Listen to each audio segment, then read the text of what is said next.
জানি যে আপনি বাজারে গেছেন বুঝছেন কি, আর আমার কাছে যে ভালো বেগুন আছে, এই সবজি আছে বুঝছেন, ভালো ডাঙ্গা ডাঙ্গা। আরে না, আমরা তো বাজারে যাচ্ছি না। আর আমি তো বুঝছি তেমন কফি আছে, সেরকম কফি, নতুন কফি খাইয়া মজা হবে। আরে ভাইয়া, আমি বলছি আমরা বাজারে যাচ্ছি না, কেন শুধু আপা নুরগুলের মন গুলে আপনারা খুব সুন্দর দিতে পারছেন বুঝছেন কি, আর দোকানের সামনে গেলে এগুলো নিয়ে যেত। আর আপনি একটা কথা কয়, আপনাদের দোয়া বিশাল একটা বেগুন বেগুনের অভাব হবো না। আমি বুঝতে পারতাছি না, আমি বেগুনের কাল কিনতাম, তাই আমারে বলতাছেন কেন? বেগুন হয়ে গেলাম, কিসের জন্য এই রাস্তা দিয়ে আসলাম আমি বুঝতে পারতাছি না। আমি যাইতাছি মার্কেটে, বারবার এক কথা বলতাছে, আমার ভাই এগুলা লাগবে না, আপনি আমার কোন কি এত সুন্দর সুন্দর বেগুন, ওই যে ডাঙ্গা শাক, অনেক কিছু আনছি, আপনার এইগুলো তো এসো না।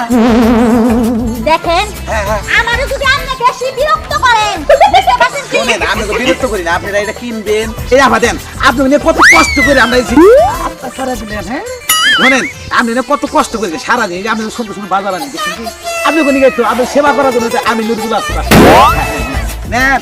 এই শিমুল, কি শুরু করছস? শপিং এ যাইতে হবে না? ওরা আমাদের জন্য পার্কে বইসা রইছে, 4টা টিকেট কাটছে। চল তাড়াতাড়ি। আচ্ছা তাহলে কি চয়েছে না, এইগুলো আবর্জনা মানুষ খায় কোন কি এই আবর্জনা হয়ে গেছে, একটা জিনিস আর খাইলে একবার ভিটামিন ওই দিতে পাওয়ার আরো পাওয়ার হয়ে যাবে। আমরা এগুলা খাই না। এই বসা, চল না, দেরি হচ্ছে তো। এই ধরতেরি আমরা এগুলো নিয়ে আসছি নাকি আমরা? তাই নাকি? আরে, আইছে। এই শুনেন